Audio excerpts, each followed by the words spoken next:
প্রায় 3 ঘন্টা ধরে স্নেহাকে দর্শন করলাম। হাজার কষ্ট করে নিজেকে বাঁচাতে সক্ষম হয়নি স্নেহা। একটা ছেলে শক্তির সাথে কখনো পেরে উঠবে না একটা মেয়ে। একটা সময় খুব ভালোবাসতাম স্নেহাকে, কিন্তু সে কোনোদিনও বোঝেনি আমার ভালোবাসা। এদিকে আমার ফোনে বারবার স্নেহার বাবার ফোন আসতেই আমি রেগে ফোনটা ধরলাম। কুকুরের বাচ্চা, আমার মেয়ে কোথায়? তুই কি করেছিস আমার মেয়ের সাথে? শ্বশুরমশাই, আপনি রেগে যাচ্ছেন কেন? আমি আপনার একমাত্র জামাই হব, আর নিজের বউয়ের সাথে স্বামীরা কি করে তা আপনাকে কিভাবে বলি? তোকে আমি দেখে নেব রাস্কেল। ওকে, আমি খুব তাড়াতাড়ি আপনার মেয়েকে নিয়ে আপনার সামনে হাজির হব শ্বশুরমশাই। আপনি চিন্তা করবেন না। যতটা কষ্ট আপনি আর আপনার মেয়ে আমাকে দিয়েছেন, তার থেকে 1000 গুণ বেশি কষ্ট আমি ফিরিয়ে দেবো আপনাকে, বলে আমি কলটা কেটে দিলাম। স্নেহা বিছানায় বসে বসে কেঁদেই যাচ্ছে। আমি স্নেহার কাছে গিয়ে বসলাম। একদম কাঁদবে না জান, তুমি জানো আমি তোমাকে কতটা ভালোবাসি, আর আজ যা করেছি তা করতে তোমরা আমাকে বাধ্য করেছো। তুই খুব খারাপ, বাবা ঠিক বলে, তোর মতো মানুষ জানোয়ারের থেকেও খারাপ। আমি তোকে ছাড়বো না। তাই নাকি জান? আমি তো চাই যেন তুমি আমাকে না ছাড়ো। তবে কি জানো, আগে তোমাকে পাগলের মতো ভালোবাসতাম, তবে তোমার দেওয়া প্রতিটা কষ্ট আমাকে পাগল বানিয়ে ছেড়েছে। তোমাকে ভালোবাসার অপরাধে আমি আমার জীবনের সব কিছু হারিয়েছি আমার বাবাকে। জানো, তোমার প্রতি আমার যেমন আছে ভালোবাসা, তেমনি আছে ঘৃণা। একদিন এই তুমি আমাকে ধর্ষণকারী প্রমাণ করেছিলে, কিন্তু আজ দেখো তুমি নিজে একটা ধর্ষিতা। আর কাল পরশু সবাই জানবে যে তুমি একজন ধর্ষিতা, আফজাল খানের একমাত্র আদরের মেয়ে ধর্ষিতা। এটা যখন সবাই জানবে, তখন এই তোমাকে আর তোমার বাবাকে লোকে ছিছি করবে। টিভি নিউজ সব জায়গায় তোমাকে ধর্ষণ হবার কাহিনী প্রচার হবে। রাগে লাল হয়ে আমি কথাগুলো বললাম স্নেহাকে। আমার কথা শুনে স্নেহার কান্নার বেগ যেন আরও শতগুণ বেড়ে গেল। চুপ করুন, আমি আর শুনতে পাচ্ছি না। আপনি আমাকে মেরে ফেলুন, তবুও এইসব আমার সাথে করবেন না। আমার পাপা মরে যাবে, তার সম্মানহানি হলে। সেটাই তো আমার চাওয়া। তোমরা সেদিন আমার অসহায় পরিবারকে যে মিথ্যা অপবাদ দিয়েছিলে, আমার ছোট্ট পরিবারকে ভারীছাড়া করেছিলে, সেদিন আমাদের হাজারো আকত মিনতি তোমাদের মন গলাতে পারেনি। আমি সত্যিই কিছু জানতাম না, সত্যি বলছি, আমি কিচ্ছু জানতাম না। আর কত মিথ্যা বলবি তোরা, আর কত নাটক করবি তুই? আমার অপরাধ ছিল কি তোকে ভালোবাসা, তাই না? তবে শুনে রাখ, এই ভালোবাসার জন্য যে কষ্ট, যে যন্ত্রণা আমি পেয়েছি, তার সুদ আসলে ফেরত দেবো তোকে আর তোদেরকে। জানোয়ার একটা, আমার শরীরটাই চেয়েছিলি তুই। কাপুরুষ তুই। তোর মতো মানুষের সাথে থাকার চেয়ে মৃত্যু আমার কাছে অনেক সুখের। একদম চুপ। আমার সাথেই থাকতে হবে তোর বাকিটা জীবন। এই জানোয়ারকে তোর স্বামী হিসেবে গ্রহণ করতে হবে। আমি সুইসাইড করব, নিজেকে শেষ করে দিব, তবুও তোকে স্বামী হিসাবে মানব না। আমার চোখ রাগে লাল হয়ে আছে। আমি স্নেহা চুলের মুঠি ধরেই আমার ঠোঁট দিয়ে স্নেহার ঠোঁট দখল করে নিলাম, আর পাগলের মতো কিস করতে লাগলাম। আজ আমি মেতে উঠেছি এক নেশায়। নেশাগ্রস্তের মতো স্নেহাকে নিজের করেছি। ভালোবাসার মানুষের আর্তনাদ যেন আজ আর আমার কান অব্দি পৌঁছায়নি। প্রায় 10 মিনিট পর স্নেহাকে ছাড়লাম। শার্ট পরতে পরতেই বললাম, এমন কথা আর কখনো বলবে না জান। তুমি মনে রেখো, নিজের সাথে যদি তুমি খারাপ কিছু করার চেষ্টা করো, তবে তার ফল খুব ভয়ানক হবে। আমি আগের সে রুদ্র আর নেই, যে তোমার ভালোবাসার পাগল থাকবে, অন্ধের মতো তোমাকে ভালোবাসবে। আজও তোমাকে ভালোবাসি, তবে অন্ধের মতো না। স্নেহা কান্না করেই যাচ্ছে। চাদরটা শরীরের সাথে আঁকড়ে ধরে সে শক্ত করে। আজ যেন তার কান্না বাদ মানতে চাইছে না। কিভাবে নিজেকে সামলাবে সে? আর সে হারিয়েছে তার সম্মান, যা একটা মেয়ের কাছে সবচেয়ে দামি। প্রায় 30 মিনিট পর আমি খাবারেতে রুমে ঢুকলাম। খাবার নিয়ে স্নেহার কাছে গিয়ে বসতেই স্নেহা নিজেকে আরো শক্ত করে গুটিয়ে নিল। ভয় পেও না প্লিজ, আমি এখন আর কিছু করব না। তোমাকে সেই কখন তুলে এনেছি, সারাদিন কিছু খাওনি, তারপরে তোমার উপর অনেক দগল গেছে, তাই চুপচাপ খেয়ে নাও। স্নেহা কাঁপা কাঁপা ঠোঁটে বলল, আমাকে বাড়ি দিয়ে আসুন, আমি এখানে থাকবো না, আমার খুব ব্যথা করছে, আমি বাড়ি যাব। খাবারটা খেয়ে নাও, তোমাকে আজই বাড়ি দিয়ে আসবো। আমার কথা শুনে স্নেহা এবার আমার দিকে করুণভাবে তাকালো। তারপর খাবারটি নিয়ে খাওয়া শুরু করলো। কারণ স্নেহা ভালো করেই জানে, এখন আমার কথা না শুনলে হয়তো আর বাড়ি যাওয়াই হবে না। খাবারটা মুখে দিতে স্নেহা আমার ঠোঁট চলছে। ঠোঁটে হাত দিয়ে বলল। আমি স্নেহার ঠোঁটের থেকে হাত সরিয়ে দেখলাম স্নেহার ঠোঁট অনেকটা লাল হয়ে ফুলে গেছে। রাগের মাথায় আমি স্নেহার এই অবস্থা করেছি নিজের ভেবে বুকটা ফেটে যাচ্ছে। কি হয়েছে, খুব কষ্ট হচ্ছে? আপনি কি মানুষ? নিজেই আমাকে এত কষ্ট দিয়ে আমার এত বড় ক্ষতি করে এখন জানতে চাইছেন আমি ঠিক আছি কি না? আপনি খুব খারাপ, আপনি কখনো ভালো করতে পারবেন না, কখনো না। অভিশাপ দিচ্ছ? আমার ভালো থাকার দরকার নেই, তুমি কাছে থাকলে আমি এমনিতেই ভালো থাকবো, বলে আমি স্নেহার দিকে একটা ড্রেস ছুড়ে দিয়ে বললাম, ড্রেসটা পরে নাও, তোমাকে বাড়ি দিয়ে এসছি, তবে ভেবো না সারা জীবনের জন্য দিয়ে এসছি। আর আমার কাছে ফিরে আসতে হবে তোমাকে, কথাগুলো বললে আমি রুম থেকে বের হয়ে এলাম। আমি রুম থেকে বেরিয়ে যেতেই স্নেহা ড্রেসটা পরে নিল। সারা শরীরে ব্যথার কারণে হাঁটতে কষ্ট হচ্ছে স্নেহার, শরীর যেন চলতেই যাচ্ছে না। রুম থেকে কোনো রকম বের হয়ে আশেপাশে তাকালো, একটু সামনে গেতেই দেখলো ড্রয়িং রুমে আমি বসে আছি। তবে এই রুদ্র আর আগে সেই মন ভরা চেহারার রুদ্র নেই। চেহারার মাঝে ফুটে উঠেছে এক ধরনের হিংস্রতা। আমার দিকে তাকিয়ে সে কথাগুলো ভাবতে লাগলো। কি হলো, ওখানে দাঁড়িয়েছো কেন? আমার কথায় তার ঘোর কাটলো। ধীর পায়ে আমার সামনে এগোচ্ছে, কিন্তু না, স্নেহা তার শরীরের সাথে পেরে উঠছে না। কান্না করে দিয়ে নিচে বসে পড়লো সে। আমি হাঁটতে পারছি না, আমার সারা শরীর ব্যথা করছে। কাঁদতে কাঁদতে আমাকে বলল। স্নেহার অবস্থা দেখে আমার খুব কষ্ট হচ্ছে। মনে হচ্ছে বুকের ভেতরে কেউ ধারালো ছুরি দিয়ে আঘাত করেছে। আমি স্নেহার দিকে কিছুক্ষণ তাকিয়ে থেকে স্নেহাকে কোলে তুলে নিলাম। ব্যাপারটা অতি দ্রুত হয়, স্নেহা কিছু বুঝে উঠতে পারলো না। তুমি আমাকে কষ্ট দিয়েছো তো কি হয়েছে? আমি তো তোমাকে ভালোবেসেছি, তাই না? কিভাবে তোমাকে কষ্ট দেই? কিভাবে দাঁড়িয়ে দাঁড়িয়ে দেখি তোমার কষ্ট পাওয়া দেখে? স্নেহা আমার দিকে এক পলক তাকিয়ে আছে। আমার দিকে গভীরভাবে তাকিয়ে থেকে বলতে শুরু করলো। ভালোবাসা মানে বুঝি কারোর শরীরটাকে তার ইচ্ছার বিরুদ্ধে নিজের করে নেওয়া? এটা তো ভালোবাসা না, এটা হচ্ছে চাহিদা, সম্মান, বিশ্বাস ছাড়া কোনো ভালোবাসা হতে পারে না। আপনার চাহিদাকে ভালোবাসা নামে পবিত্র নামটা দেবেন না প্লিজ। আমার দুটো চোখ লাল হয়ে আছে। আমি কিছু বলতে যেও বললাম না। স্নেহাকে কোলে নিয়ে হনন করে বেরিয়ে এলাম। স্নেহাকে গাড়িতে বসিয়ে দিয়ে নিজেও গাড়িতে বসে গাড়ি স্টার্ট করলাম। গাড়ি আপন গতিতে চলছে। গাড়িতে বসে জানালা ভেদ করে আসা বাতাস স্নেহার অনেক ভালো লাগে। যখন অনেক বৃষ্টি হয় তখনও স্নেহা গাড়ির কাজ খোলা রাখে। ড্রাইভার অনেকবার বন্ধ করতে বলে স্নেহা বাধা দেয়। তবে আজ কেন যেন বাতাস তার ভালো লাগছে না। আর মনে বসে তার সাথে হয়ে যাওয়া ঘটনাগুলো ভাবছে সে। লুকিং গ্লাস দিয়ে আমি বারবার দেখছি স্নেহাকে। অনেক কান্নার ফলে স্নেহার চোখের কোণে এখনো বিন্দু বিন্দু জল জমে আছে, যা আমার চোখ এখন এড়োতে পারেনি। 1 ঘন্টা পর স্নেহা তার বাড়ি পৌঁছালো। দরজা খুললো স্নেহার মা। কি রে মা, তুই ঠিক আছিস? তোর কিছু হয়নি তো? আর তোর এই অবস্থা কেন? স্নেহার মায়ের দিকে করুণ চোখে তাকালো, তারপর তার মাকে জড়িয়ে ধরে কেঁদে দিল। আমি স্নেহাকে তার বাসায় পৌঁছে দিয়ে আবার গাড়ি নিয়ে ব্যাক করেছি। আজ আমার বুকে সেই তীব্র ব্যথা অনুভব করছি। আমি স্নেহাকে ভালোবেসেছিলাম, তবে তার শরীরকে নয়। তবে আজ আমি স্নেহাকে না পেলেও তার শরীরটা পেয়েছি। আমার হয়তো আজ অনেক খুশি হবার কথা, তবে আমি পারছি না খুশি হতে। বাড়ি ফিরতেই আমি একটা ফোন করলাম। হ্যালো আশিস।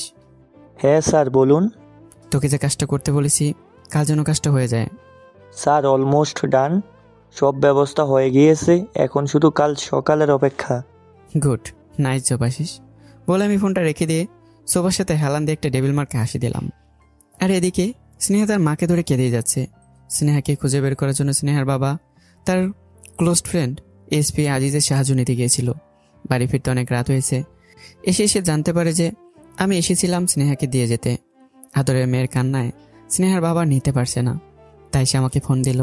আমি ফোন ধরতেই, কুকুরের বাচ্চা, তুই আমার মেয়েটার এত বড় ক্ষতি করলি, তোকে আমি ছাড়বো না। হ্যাঁ শ্বশুর মশাই, আমি জানি আপনি আপনার মেয়ে জামাইকে ছাড়বেন না, আদর করে জামাই আদর খাওয়াবেন। Rascal, I kill you. সাহস থাকে তো সামনে এসে কথা বল। হ্যাঁ শ্বশুর মশাই, আমি সামনে আসবো না, আপনি নিজে আমাকে আসতে বলবেন, আর আপনার ডাক পেলেই আমি আসবো, বলে হাসতে হাসতে ফোনটা কেটে দিলাম। ফোন কেটে নিজেই বলতে লাগলাম, আপনারা বাবা মেয়ে এতদিন হেসেছেন, এখন থেকে রুদ্রের সময় শুরু। এখন থেকে রুদ্র হাসবে আর আপনারা কাঁদবেন। পরদিন পেপারে হাত দিতেই যেন দুনিয়া ওলটপালট হয়ে যাচ্ছে আফজাল খানের। সাথে মোবাইলও বেজে উঠলো তার। আফজাল, এসব কি শুনছি? নিউজে কি দেখাচ্ছে? যা শুনছি তা কি সত্যি? কাল কি তাহলে? বন্ধুর কথা শেষ হবার আগেই ফোনটা কেটে দিল আফজাল খান। বাইরে চিল্লাপালা শোনা যাচ্ছে। দারোয়ান দৌড়ে এলো। স্যার, বাইরে সাংবাদিকরা ভিড় করেছে, আপনার সাথে দেখা করতে চায়। আটকানোর চেষ্টা করছি কিন্তু কথা শুনছে না। সারা রাত কান্নাকাটি করায় ভোরের দিকে চোখ লেগে এসেছিল স্নেহার। সকালের দিকে চিল্লাপালা শব্দে ঘুম ভেঙে যায়। ব্যাপারটা দেখতে সে নিচে নামে। দারোয়ান সাংবাদিকদের আটকাতে সক্ষম হয় না। এক প্রকার জোর করে সাংবাদিকরা বাড়িতে প্রবেশ করে। স্যার, আপনার সাথে একটু কথা বলতে চাই। আজ খবরের কাগজে আর টিভি চ্যানেলগুলোতে দেখাচ্ছে আপনার মেয়েকে কাল সকাল থেকে খুঁজে পাওয়া যায়নি। তারপর জানা গেছে যে তাকে কেউ তুলে নিয়ে কেউ ধর্ষণ করেছে। কথাটা কতটুকু সত্যি আমরা জানতে চাই। আফজাল খান কি উত্তর দেবে বুঝে উঠতে পারছে না। আফজাল খান কিছু বলার আগেই সাংবাদিকরা দৌড়ে স্নেহার কাছে যায়। ম্যাম, আপনিও দেখছি এখানে আছেন। ম্যাম, আমাদের প্লিজ বলুন, কাল আপনাকে তারা কিডন্যাপ করেছিল? আপনার বাবা একজন শিল্পপতি, তার তো অনেক শত্রু আছে। কে হতে পারে? আপনার ধারণা কি? আচ্ছা ম্যাম, আপনাকে কতজন মিলে ধর্ষণ করেছিল? আপনি কি তাদের দেখলে চিনতে পারবেন? স্নেহা যেন কথাগুলো নিতে পারছে না। সে আর কোনো কথাই উত্তর দেয়নি, রুমে দৌড়ে চলে গেল। আর এদিকে আফজাল খান সবাইকে বোঝাতে চেষ্টা করছে যেমন কিছুই হয়নি, এসব মিথ্যে। কিন্তু স্নেহা হাত পা বাঁধা অবস্থায় একটা চেয়ারের সাথে বাঁধা, এর ছবি টিভি নিউজে দেখাচ্ছে। তাই কেউ আফজাল খানের কথা বিশ্বাস করছে না। আফজাল খান কাউকে কোনো উত্তর না দিয়ে নিজের রুমে চলে গেল, কারণ সে জানে এই বিপদ থেকে তার মেয়ে স্নেহাকে, এই ঘৃণিত অপমান থেকে একজনই বাঁচাতে পারবে। তাই আফজাল খান নিজেই সব রাগ বলে ফোন হাতে নেয়। হ্যালো। হ্যাঁ শ্বশুর মশাই, আমি জানতাম আপনি আমাকে ফোন করবেন। তা বলুন, আমি আপনাকে কিভাবে সাহায্য করতে পারি? আমার মেয়েটার সম্মান নিয়ে টানাটানি পড়েছে। তোমার কাছে হাত জোর করে বলছি, ওকে বাঁচাও তুমি। আর নয়তো সুসাইড করা ছাড়া আমার মেয়েটার আর কোনো গতি থাকবে না। রুদ্র বিনামূল্যে কোনো কাজ করে না।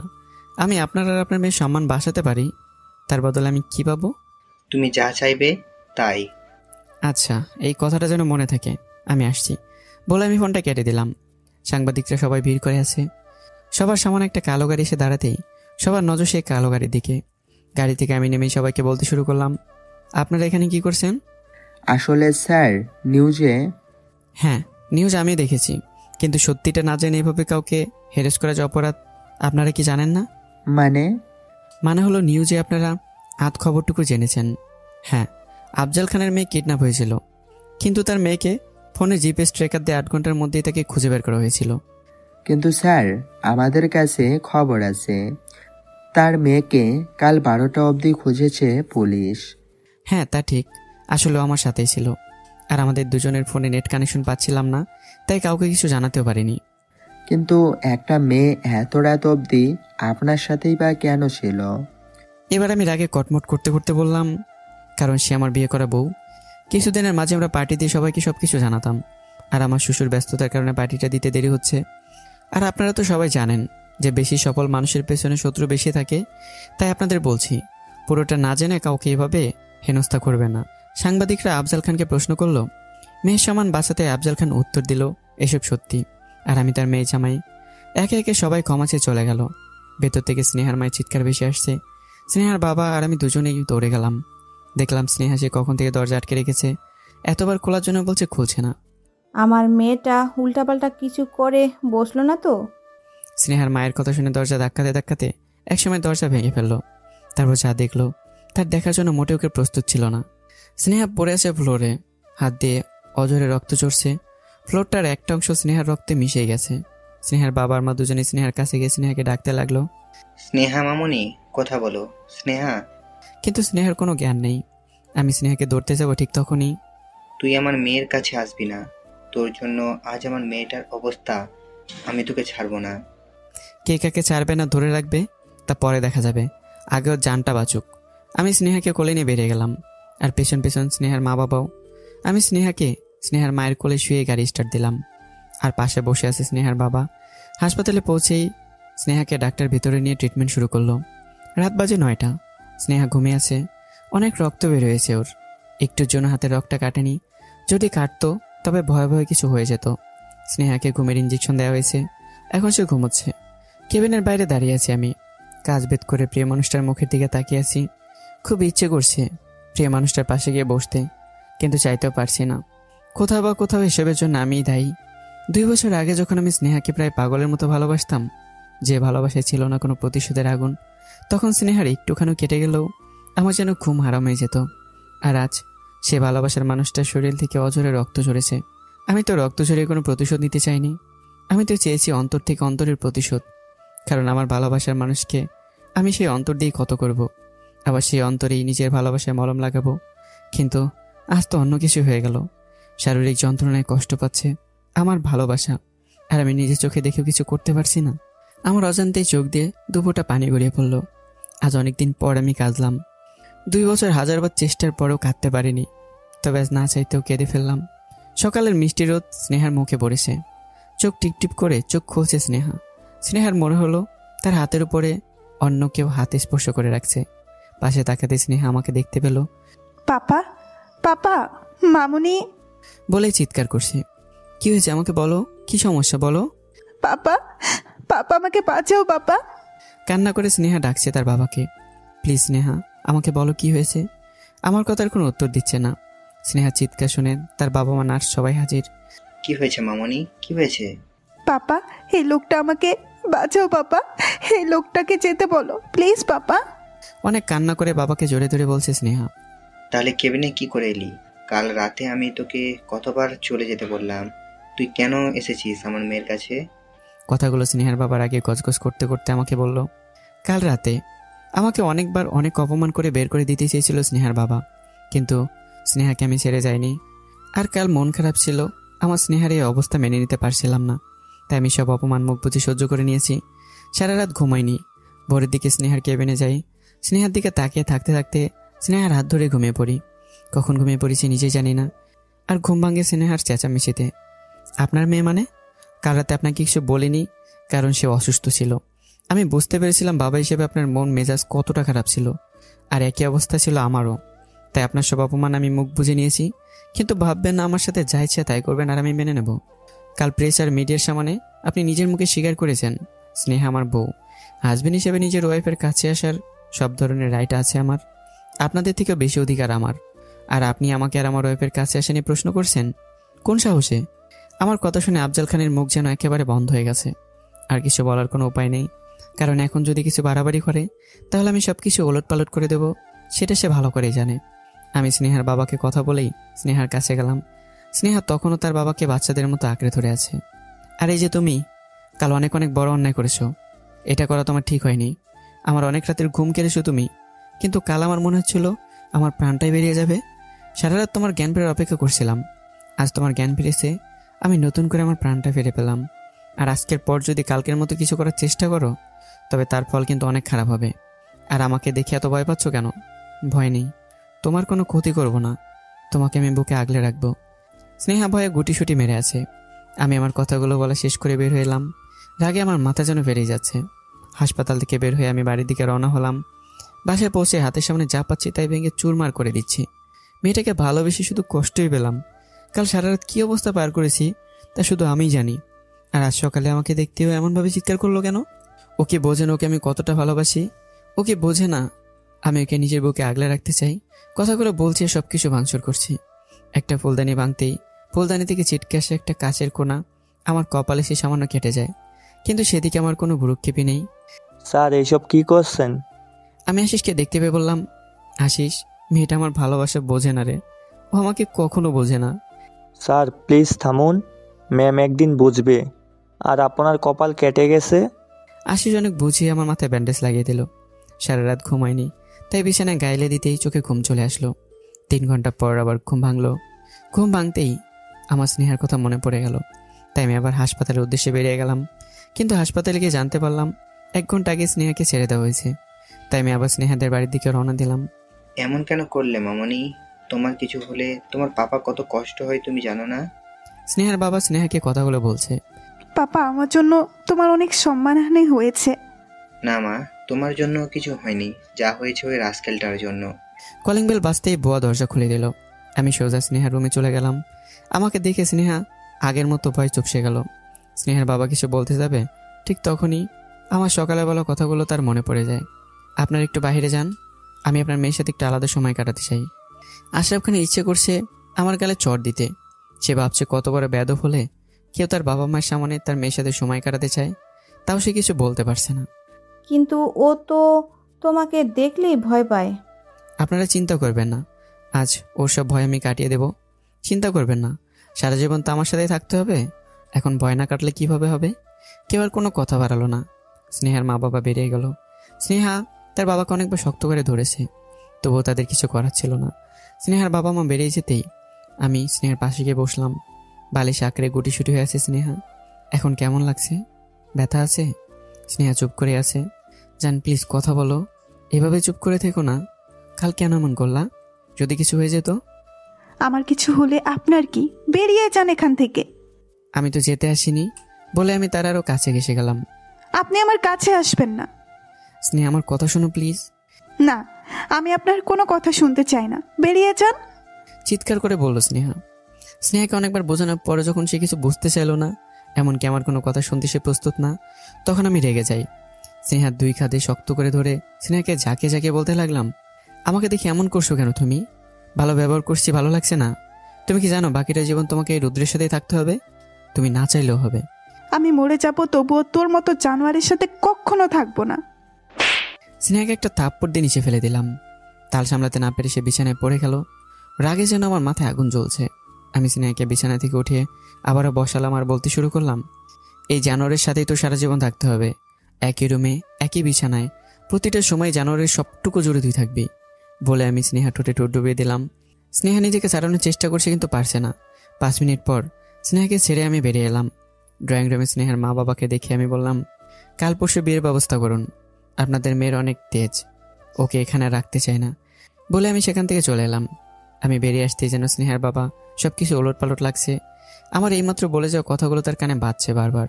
যা আমি বলে গেছি তা কি করে করবে সে? নিজের মেয়েটাকে নিজের হাতে শত্রুর কাছে তুলে দেবে? এটা কোনোভাবে হতে পারে না। এইসবই সে ভাবছিল। রাত 11টায় স্নেহার বাবা রুমে পায়চারি করছে আর কিছু একটা নিয়ে গভীরভাবে চিন্তা করছে। স্নেহা ঘুমোচ্ছে, শরীরটা বেশ উইক, তাই হয়তো ঘুমটা বেশ গভীর। এদিকে আমি বারবার স্নেহার কথাই ভাবছি। খুব দেখতে ইচ্ছে করছে স্নেহাকে। আমি বিছানার উপর শুয়েই সেই পুরনো অতীতে ডুব দিলাম। তো চলুন আপনাদেরকেও শুনিয়ে নিয়ে আসি কী ছিল সেই অতীত। রুদ্র ভাইয়া, দেখুন না, আমার এই ম্যাথটা কিছুতেই মিলছে না। আপনি তো ম্যাথে অনেক ভালো, প্লিজ একটু হেল্প করুন প্লিজ। আসলে স্নেহা, আমার আজকে একটু কাজ আছে, পড়াতে যেতে হবে। না ভাইয়া, প্লিজ একটু বুঝিয়ে দিয়ে যান। আমি জানি স্নেহা আমার কথা কিছুতেই শুনবার পাত্রী নয়। সকলকে সাইড করে প্রিয়ন্তীর বাসা নিচে স্নেহাকে ম্যাথ বুঝিয়ে দিলাম। আমি অনেক সুন্দরভাবে ম্যাথ বুঝিয়ে দিলাম আর স্নেহা খুব সহজেই বুঝে ফেললো। এবার যাই। ওকে ভাইয়া, আমার কাছে এখন কিছু নেই আপনাকে গিফট করার মতো। গিফট কেন? এই যে এত কঠিন একটি ম্যাথ এত সহজ করে বুঝিয়ে দেওয়ার জন্য। ও না, এখন কোনো গিফট লাগবে না, সময় হলে আমি চেয়ে নেব। বলে সাইকেলে আমি বেরিয়ে এলাম। সারাদিন 4টা টিউশনি করে ক্লান্ত আমি। বাড়ি ফিরলাম সন্ধ্যা 6টায়। ছুটির দিনে টিউশনিগুলো দিনেই কমপ্লিট করে তারপর সন্ধ্যার পর বাসায় গিয়ে রেস্ট নেই। মা বাবা ছোট বোন তিতিরকে নিয়ে সুখে সংসার। অভাব থাকলেও নেই কোনো আক্ষেপ। সন্ধ্যায় বাড়ি ফিরতেই নিজের কাঁধের ব্যাগটা চেয়ারে রেখে টেবিল থেকে পানির গ্লাসটা নিয়ে 1 গ্লাস পানি খেয়ে নিলাম। হঠাৎ বইয়ের কোণে ভাঁজ করা একটা কাগজ দেখে আমি হাত বাড়িয়ে কাগজটা নিয়ে খুললাম। সেখানে লেখা ছিল, আজ একটা শুভ দিন, রাত হবে মেঘমলিন, আকাশের তারাগুলো বলবে তার কথাগুলো, গুটি গুটি পায়ে দরজাটা খোলে শুনতে আমার কথাগুলো। চিঠিটা পরে শেষ না হতেই অচেনা একটা নাম্বার থেকে মেসেজ এলো, প্লিজ বেরিয়ে আসুন, একদম কদম যেখানে শেষ দেখা হবে অবশেষ। আমার যাওয়ার ইচ্ছে না থাকলেও অনেকটা কৌতূহল নিয়ে দরজা খুলে বের হলাম। হাঁটতে হাঁটতে 10 কদম যেতেই আশেপাশ থেকে টুস করে বেলুন পড়ার শব্দ, আর সবাই একসাথে বলে উঠলো, happy birthday to you dear Rudra ভাইয়া। আর একটা কেকে অনেকগুলো মোমবাতি সাজে আমার সামনে হাজির হলো স্নেহা। হ্যাপি বার্থডে ভাইয়া। আমি তাকিয়ে আছি স্নেহার দিকে। স্নেহা নীল কালারের 3 পিস পরেছে, সাথে গোল্ডেন ওড়না। চুলগুলো কোনোরকম বেঁধে রেখেছে, বেশিরভাগ চুলে এলোমেলোভাবে খুলে আছে, কিন্তু এভাবে যেন স্নেহাকে বেশি সুন্দরী মনে হচ্ছে। আমি তাকিয়ে আছি স্নেহার দিকে। ভাইয়া এই যে। স্নেহার ডাকে আমার ঘোর কাটলো। এইসব কি? ভাইয়া আজ আপনার জন্মদিন, আর আপনার মনে নেই? আমরা সবাই জানতাম আর আজ ছুটির দিন, আপনি তাড়াতাড়ি বাসায় চলে আসতেন, কিন্তু আমরা আমাদের সারপ্রাইজটা চাঁদের আলোকে সাথে রেখে করতে চেয়েছি, তাই ইচ্ছে করে আজ বিকেলে আপনার একটু লেট করিয়েছি। তার মানে এসব তোমাদের প্ল্যান ছিল? আমি স্নেহার দিকে তাকাতেই স্নেহা দুষ্ট হাসি দিয়ে বলল, ওফ ভাইয়া, ট্রিট চাইবো না, শুধু আপনার বিয়ের সময় আমাদের সবাইকে দাওয়াত দেন, সব ট্রিট একেবারে উসুল করব। স্নেহার দিকে তাকিয়ে আছে আমি আর ভাবছি, এই মেয়ে কত সুন্দর করে মানুষকে বোঝে। বাবার আধিপত্যের প্রভাব স্নেহার উপরে পড়েনি। ব্যাপারটা আমার কাছে বেশ চমৎকার বোধ লাগে। স্নেহা আর সবাই মিলে খুব মজা করে আমার জন্মদিন পালন করে।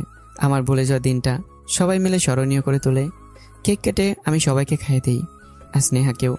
কিন্তু স্নেহা আমাকে কেক খাইয়ে দেওয়ার সময় আমার পুরো মুখে কেক লেপটে দিয়ে দৌড় দেয়। আমি পেছন পেছন দৌড়াই স্নেহার। আশিসের ডাকে আমি বাস্তবে ফিরলাম।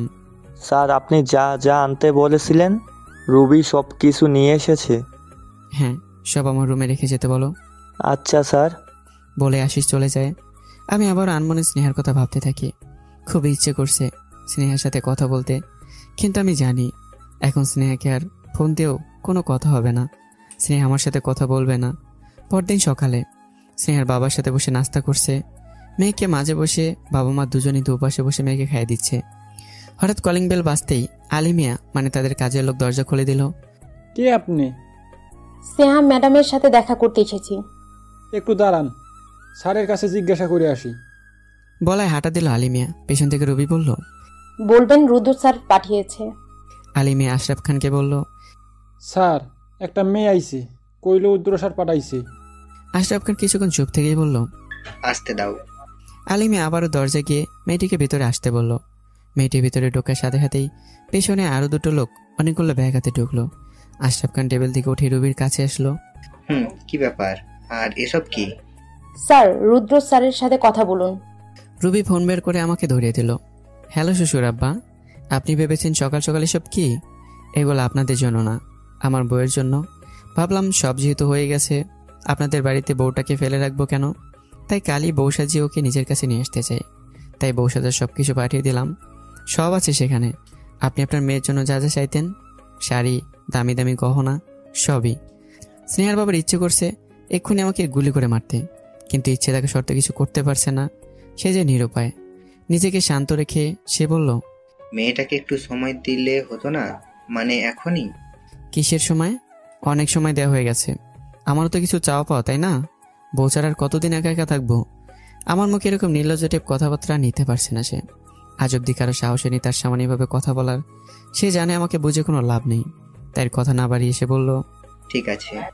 আর শুনুন, আপনি আর আপনার মেয়ে যদি কোনো রকম চালাকি করার চেষ্টা করেন, তার ফল খুব খারাপ হবে। আমি কিন্তু আমার সাথে আর কোনো চালাকি মেনে নেব না। আমার কথার কোনো উত্তর না দিয়ে ফোন রেখে দিল আশরাফ খান। রবি স্নেহাকে তার রুমে গিয়ে সব কিছু রেখে আসলো। সারাটা দিন আমি আমাদের বিয়ের সব কাজে লেগে পড়লাম। রাত 12টা আমি অনেক ক্লান্ত হয়ে গায়ে এলে দিলাম বিছানায়। ভাবতেই বুকের ভেতরে প্রশান্তি অনুভব হচ্ছে যে কাল থেকে আমার এই ঘরে স্নেহাও থাকবে, যাকে দেখে আমার সব ক্লান্তি দূর হয়ে যাবে। ভাবতে ভাবতেই চোখ বুঝলাম। স্নেহার বাবা স্নেহাকে সব কিছু বোঝানোর পর স্নেহা কিছুতেই আমার কাছে যেতে প্রস্তুত না। সে অনেক কান্নাকাটি করছে। কান্নাকাটি করতে করতে একটা সময় সে ঘুমিয়ে পড়ে। পরদিন সকালবেলা সবাই ব্যস্ত। আমি কিছু মেয়েকে স্নেহার বাড়ি পাঠিয়ে দিয়েছি, কারণ আমার ভয় ছিল হয়তো স্নেহা পালিয়ে যেতে পারে। স্নেহাকে সেই সকাল থেকে মেয়েরা ঘিরে ধরে আছে, বিভিন্ন ফেসিয়াল দিচ্ছে বারবার। স্নেহা বিরক্ত হলেও তার নিজের বাবার কথা ভেবে এসব মেনে নিতে হচ্ছে। মেয়েরা স্নেহাকে বউ সাজাতে ব্যস্ত, কিন্তু স্নেহার চোখে পানি, যেন বাদ মানছেই না। স্নেহার বাবা বারবার মেয়েকে সে দেখে যাচ্ছে। সন্তানের কষ্ট তাকেও ব্যথিত করছে কষ্টে। সাজানো শেষ হলে স্নেহাকে নিয়ে তার বাবা আর তার মা রওনা হয় কমিউনিটি সেন্টারে, যেখানে আমাদের বিয়ের আয়োজন করছে। বাবার কোলে মাথা রেখে গাড়িতে বসে আছে স্নেহা। কমিউনিটি সেন্টারে আসার পরে স্নেহাকে গ্রিন রুমে নিয়ে বসানো হয়। গ্রিন রুমে বধূর সাথে বসে আছে স্নেহা। আমি যেমনভাবে চেয়েছিলাম তেমনভাবেই সাজানো হয়েছে তাকে। নীল লেহেঙ্গা, গা ভর্তি গহনা, ঠোঁটে গাঢ় লাল লিপস্টিক, হাত ভর্তি চুড়ি। নিচের দিকে মাথা দিয়ে বসে আছে স্নেহা। হঠাৎ কারো উপস্থিতি টের পাচ্ছে, কিন্তু তাতে মাথা তুলে তাকাচ্ছে না। আমি পেছন থেকে এসে জড়িয়ে তুললাম স্নেহাকে। অন্য সব সময় হলে স্নেহা আমাকে ধাক্কা দিয়ে ফেলে দিত, হয়তো অনেক অপমানও করত, কিন্তু আজ পাথরের মতো বসে আছে। আমি স্নেহাকে উঠিয়ে তার দিকে ফেরালাম। মাশাআল্লাহ, কি অপরূপ লাগছে তোমাকে। আমি স্নেহার থুতনি ধরে উঁচু করে আবারও বললাম, মনে হচ্ছে আমার হুড়পড়ি। স্নেহা তাও আমার দিকে তাকাচ্ছে না। গ্রিন রুমের বাইরে থেকে আশিস বলল, স্যার, আপনাকে সবাই খুঁজছে। আমি স্নেহার হাত ধরেই সবার সামনে নিয়ে গেলাম।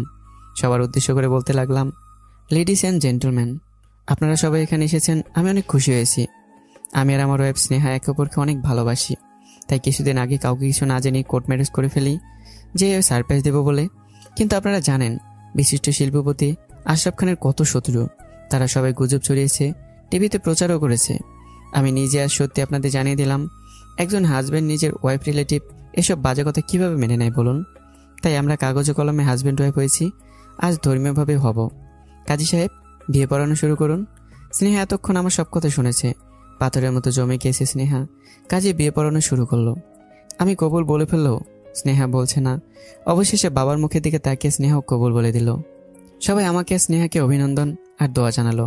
স্নেহার কান্নার গতি যেন বাদ মানতেই চাইছে না, তাই স্নেহা গ্রিন রুমে চলে গেল। আর আমি অতিথিদের বিদায়ে ব্যস্ত। স্নেহা গ্রিন রুমে বসে অঝরে কেঁদে যাচ্ছে। নিজেকে শান্ত করে স্নেহা ভাবলো, একজন দর্শনকারীর সাথে সে থাকতে পারবে না। বাবার সম্মান সবার সামনে বেঁচে গিয়েছে, এখন চাইলেও আমি আর কিছু করতে পারবো না, তাই স্নেহা কান্না মুখে নিজেকে শান্ত করলো আর পালানোর সিদ্ধান্ত নিল। বেশি কিছু না ভেবে গ্রিন রুমে দরজা খুলেই স্নেহা বেরিয়ে গেল। বউ সাজে দৌড়চ্ছে স্নেহা, কোথায় যাবে নিজেও জানে না। সে শুধু জানে তাকে আজ পালাতেই হবে। আর যদি সে নিজেকে মুক্ত করতে না পারে তবে হয়তো আর কোনোদিনও পারবে না। অনেকক্ষণ দৌড়ানোর পর হাঁপিয়ে গেছে সে। সামনে থেকে একটা গাড়ি আসতেই হেল্প হেল্প বলে চিৎকার করে স্নেহা। গাড়িটা স্নেহার পাশ দিয়ে কাটিয়ে গেলেও আবারও ফিরে আসে। প্লিজ আমাকে একটু লিফট দিবেন, আমি অনেক বিপদে পড়েছি। হাঁপাতে হাঁপাতে কথাগুলো বলল সে। গাড়ির কাছ নামাতেই লোকটার মুখ দেখে স্নেহার অন্তর যেন কেঁপে উঠল, কারণ সেটি অন্য কেউ না, সেটি আমি নিজেই ছিলাম। আমি গাড়ি থেকে নামতেই স্নেহা আবার দৌড়ে পালাতে চাইলেও আমি তার হাত ধরে ফেললাম আর স্নেহাকে জোর করে গাড়িতে তুলে বসিয়ে দিলাম। এলোমেলোভাবে বিছানায় বসে আছে স্নেহা। আমি স্নেহাকে আনার সময় ছোটার জন্য অনেক জোরাজুরি করেছে সে। স্নেহাকে আনার পর জোর করে রুমে বসিয়ে দিয়ে গেছি আর স্নেহা রুমে বসে আগে গজগজ করছে যেন আমাকে এখন সামনে পেলে চিবিয়ে খাবে। দরজা খোলার শব্দ শুনে স্নেহা তাকালো সেদিকে। আমি রুমে ঢুকলাম। আজ ব্লু কালারের ব্লেজার পরেছিলাম আর হোয়াইট কালারের শার্ট। ব্লেজারটা খুলে ফেলেছি, এখন শুধু হোয়াইট কালারের শার্ট পরা। রুমে ঢুকেই আমি স্নেহার কাছে গেলাম, বিছানার উপর নিজের শরীর ছেড়ে দিলাম। স্নেহার কোলে মাথা রেখে দুপা পেটের দুপাশে দিয়ে স্নেহাকে চেপে ধরলাম। ছাড়ুন আমাকে, ছাড়ুন। কেন ছাড়বো? কারণ আপনার ছোঁয়াতে আমার ঘেন্না লাগে। আজ যা করেছো তারপরে তোমাকে কিছু বলিনি, কারণ আজ আমাদের বিয়ের দিন, আমাদের বাসর রাত। তাই অন্য সব দিন হলে এই অপরাধের খুব খারাপ শাস্তি দিতাম তোমাকে। কিসের বিয়ে? আমি মানি না এই বিয়ে আর বাসর। যা করার তো আগেই করে নিয়েছেন, আপনার সব চাহিদা তো মিটিয়ে নিয়েছেন। প্লিজ চুপ করো, আমার এখন তোমার সাথে খারাপ কিছু করার কোনো ইচ্ছে নেই। আর কি খারাপ করবেন আপনি? একদম চুপ স্নেহা, আমার মাথা গরম করবে না, খুব খারাপ হয়ে যাবে। আমি নিজের সব শক্তি দিয়ে স্নেহাকে ধাক্কা দিলাম। আসবেন না আমার কাছে, আপনার প্রতিটা ছোঁয়া ঘেন্নার। কি বললি? আমি স্নেহাকে একটা নিয়ে নিজের কাছে নিয়ে আসলাম, তাকে বিছানার উপর ফেলে অঝরে তার পুরো শরীরে চুমু দিতে লাগলাম। সে ছোটার হাজারো চেষ্টা করছে। আমাকে ছাড়ুন, ছাড়ুন আমাকে। আমি আমার মাথাটাকে ঠান্ডা করার চেষ্টা করছিলাম, কিন্তু এখন আর পারছি না, তাই তাকে দিয়ে মাথা ঠান্ডা করছি। নেশাগ্রস্তের মতো স্নেহার সারা শরীরে নিজের মাঝে আবদ্ধ করে নিলাম। স্নেহার কান্না ছুটবার জন্য আকুতি মিনতি করছে, কিন্তু আমার কান অব্দি যেন পৌঁছচ্ছে না। রাত 12টা। স্নেহা বসে বসে কাঁদছে, কাঁদতে কাঁদতে হেসকে উঠে ফেলেছে। আমি অনেকবার থামতে বলেছি কিন্তু কিছুতেই থামছে না। আর আমি তার হাতে ব্যান্ডেজও করে দিয়েছি। তখন জোরাজুরিতে হাতে টান লেগে কেটে যায় আর একটু রক্ত বেরিয়ে যায়। জোরাজুরি করার সময় সেটা আমি খেয়াল করিনি, কিন্তু পরে খেয়াল করেছি, তাই আগের ব্যান্ডেজ খুলে নতুন করে ব্যান্ডেজ করে দিচ্ছি। আর স্নেহা বসে বসে কাঁদছে। ব্যান্ডেজ করা শেষে আমি বাইরে চলে গেলাম। ফিরে এলাম হাতে এক গ্লাস জুস নিয়ে। স্নেহা, এটা খেয়ে নাও। স্নেহা শুধু কেঁদেই চলেছে। স্নেহা, আমি তোমাকে কিছু বলছি। স্নেহা কাঁপা কাঁপা হাতে গ্লাসটা হাতে নিয়ে একবারে পুরো জুসটা খেয়ে নিল। আমি স্নেহার কাছ থেকে গ্লাসটা নিয়ে পাশে তাকে টেবিলে রাখলাম, স্নেহার কাছে বসে। তারপর তাকে বললাম, স্নেহা, কেন আমাকে বারবার আগিয়ে দাও? আমি তো চাই না আমার ভালোবাসার মানুষটার উপর রাগ করে থাকতে, তাকে আঘাত করতে। তুমি আমাকে বারবার বাধ্য করো কেন? স্নেহা গুটিসুটি হয়ে বসে আছে, কোনো কথা বলছে না। যেমন সেদিন হাসপাতালে ছিল, বারবার শরীরে থাকা চাদরটা আঁকড়ে ধরছে। স্নেহা, আমাকে দেখে ভয় পাচ্ছ কেন? তুমি কি জানো আমরা হাজব্যান্ড ওয়াইফ? আর একটা মেয়ে বিয়ের পর তার সব কিছু হাজব্যান্ডকে ঘিরে চিন্তা করে। স্নেহা গুটিসুটি হয়ে বসে আছে আর তার ঠোঁটগুলো কাঁপছে। আমার কিছু না বলে বারান্দায় চলে গেলাম, কারণ আমি জানি এখন স্নেহাকে শত বুঝিয়েও কোনো লাভ নেই। আমি বারান্দায় দাঁড়িয়ে আছি আর আগের দিনগুলোর কথা ভাবছি। ভাইয়া, আমাকে সাইকেল চালানো শিখাবেন প্লিজ? কিন্তু আমার তো একটু। বুঝেছি, এখন আপনি বলবেন আপনার অনেক জরুরি কাজ আছে, আপনাকে যেতে হবে। আর কি জরুরি কাজ তাও আমি জানি, প্রতিদিনের সেই একই জরুরি কাজ। আচ্ছা ভাইয়া, কাছের মানুষদের জন্য একদিন জরুরি কাজটা মিস হলে এমন কি হবে? শোনো, কোনো কথা শুনছি না, আজ আমি আর কোনো কথা শুনবো না। চলুন, আমাকে সাইকেল চালানো শিখাবে। বলে আমার সাইকেলে চেপে বসলো স্নেহা। আমি তাকে সাইকেল চালানো শেখাচ্ছি, কিন্তু স্নেহা কিছুতেই পারছে না। সাইকেল চালাতে চালাতে আমি একটু ছেড়ে দিতে নিলেই ঠাস করে পড়ে গেল স্নেহা। আহ ভাইয়া! তুমি ঠিক আছো? না ভাইয়া, পায়ে ব্যথা পেয়েছি। আমি স্নেহাকে দৌড়ে ওঠাতে যাব, তখনই স্নেহা আমার শার্ট আঁকড়ে ধরে আর কান্না করে দেয়। একটুখানি ব্যথা সহানোর ক্ষমতা নেই স্নেহার, কিন্তু স্নেহাই একদিন আমাকে ব্যথার আঘাতে শেষ করে দিয়েছিল। এসব ভাবতে ভাবতে এই রুমের দিকে পা বাড়ালাম। গিয়ে দেখলাম স্নেহা বিছানায় নেই। দরজা খোলার শব্দ পেয়ে পিছনে তাকাতে দেখলাম সে বাথরুম থেকে বের হচ্ছে। শরীরটা দুর্বলতা বোঝাই যাচ্ছে, ঠিকমতো হাঁটতে পারছে না। আমি স্নেহার কাছে গিয়েই ওকে কোলে তুলে নিলাম, কিন্তু সে এখন আর রাগ দেখাচ্ছে না।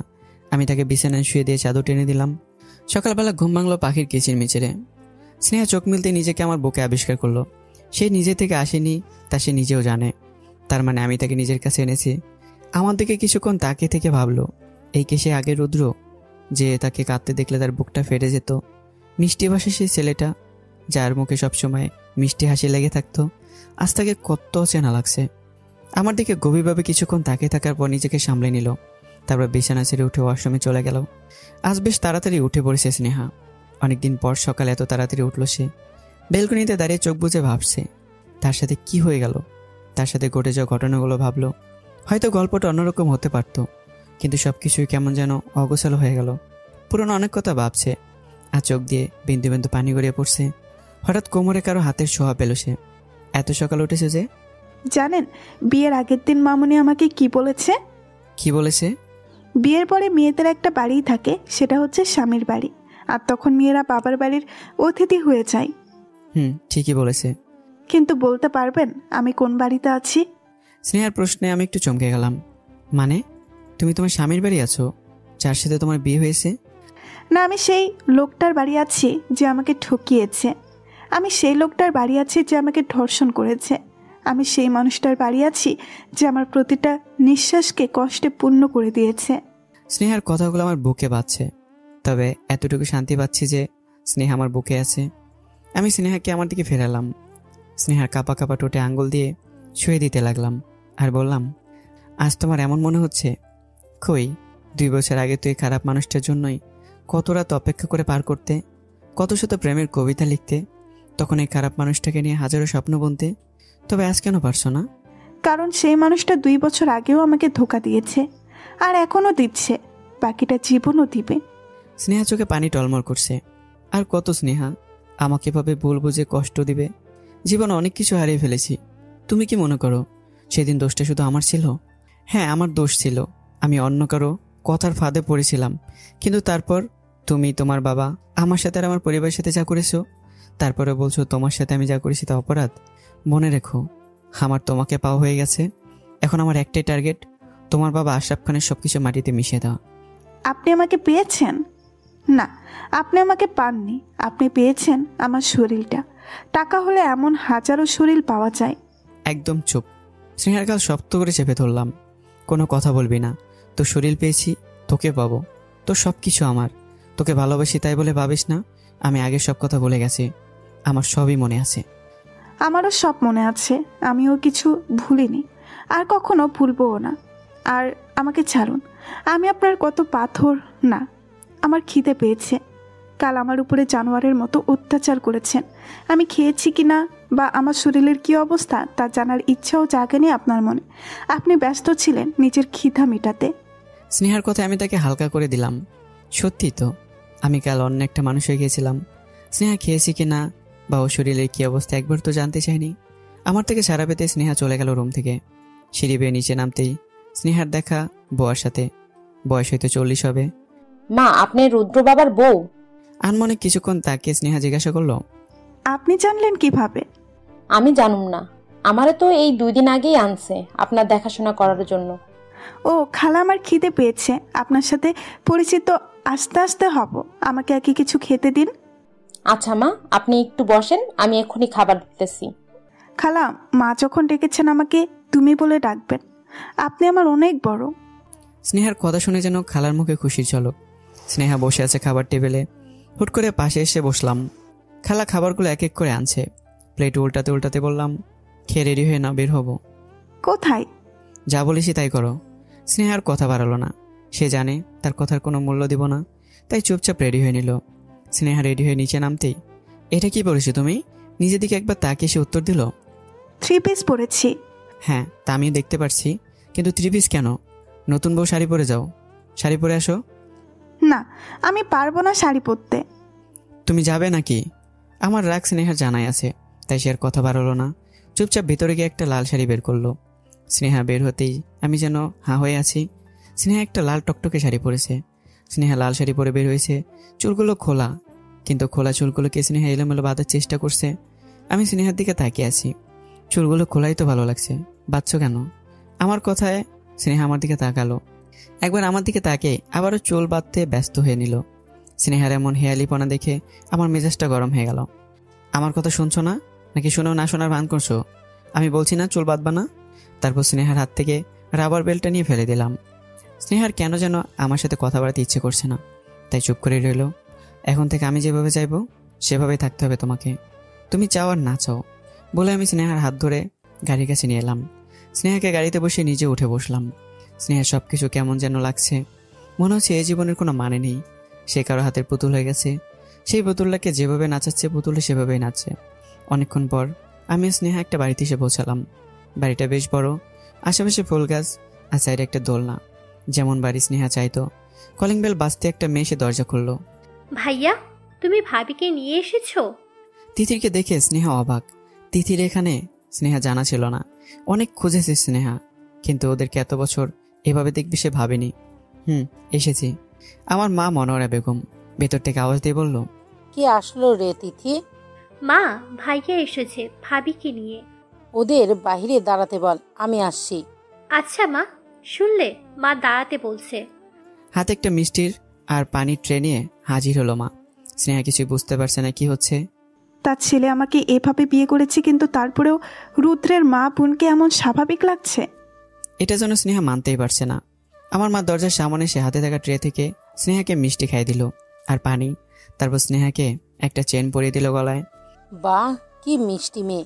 আগে থেকেও বেশি মিষ্টি হয়ে গেছো মা দেখতে। আমি আগে থেকেই তোমাকে খুব পছন্দ করতাম। রুদ্র, ওকে কোলের করে ভেতরে আন। মার কথা শুনে স্নেহা যেন থ মেরে আছে। কোলে করে ভেতরে নিতে হবে কেন? সে কি ভাবছে স্নেহা আটতে বলে গেছে? কথাগুলো ভাবতে ভাবতে স্নেহা আমার দিকে তাকালো। আমি স্নেহার দিকে তাকিয়ে দুষ্ট একটা হাসি দিলাম। মা, কোলে করে নিতে হবে কেন? না মানে যা ওজন আমি কোলে তুলবো কিভাবে? চুপ ফাজিল ছেলে, নতুন বউকে কোলে করে ঘরে আনতে হয়, আর ওর ওজন যে কি তা বোঝাই যায়। ফাজলাবো না করে যা বলছি তাই কর। আর এদিকে স্নেহার ওজন নিয়ে কথা বলাতে স্নেহার আগে কটমট করতে লাগলো।